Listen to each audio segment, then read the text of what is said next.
So now we're going to look at how Allah Azza wa Jalla in this surah, He asked us to seek protection, but He used 3 of His names. Rabbin Nas, Malikin Nas, Ilahin Nas. Who is the biggest victim of shaitan? In the Quran, a lot of bad people are mentioned. But after shaitan, who would you put at number 2? Faraon. You would put Faraon at number 2. And I want you to note something about Faraon. And actually, before you know something about Faraon, I want you to note something about this surah. Remind yourself once again, what 3 names of Allah did we find? Rabbin Nas, Malikin Nas, Ilahin Nas. I'll tell you 3 things Allah says about Faraon. 1. فَقَالَ أَنَا رَبُّكُمُ الْأَعْلَى. What did he say about himself? I am Rabb.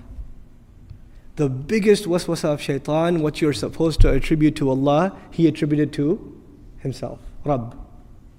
Listen to another ayah from Faraon. أَلَيْسَ لِي مُلْكُ مِصْرَ, pertaining to Faraon rather. أَلَيْسَ لِي مُلْكُ مِصْرَ وَهَذِهِ الْأَنْهَارُ تَجْرِي مِنْ تَحْتِي. Don't I own the kingdom of Misr? What's he referring to himself as? Malik. That's what he's referring himself. So he mentioned himself as Rabb, then he mentioned himself as Malik. What's left? Ilah. Let's see if he committed this crime too. وَقَالَ فِرْعَوْنَ يَا أَيُّهَا الْمَلَأ مَا عَلِمْتُ لَكُم مِّنْ إِلَٰهٍ غَيْرِي.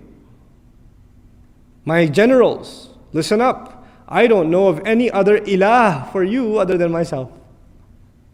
For Fir'aun, we find himself declaring 3 things for himself. Rabb, Malik, Ilah. That is what the waswasa of shaitan can lead to. What was the biggest problem of shaitan? Shaitan himself, what was his biggest problem? Arrogance. Arrogance. What is the biggest thing he can instill inside a human being?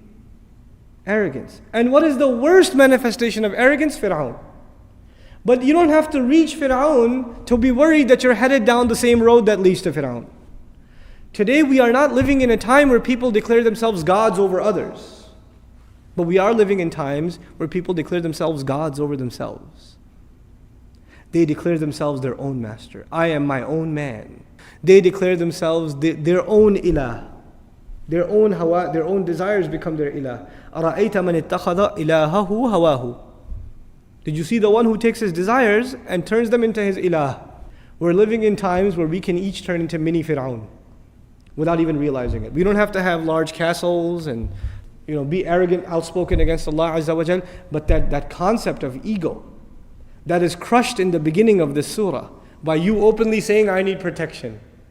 I need Allah's protection. I'm coming into His obedience. There's a very powerful lesson in this. May Allah protect us from the waswasa of shaitan.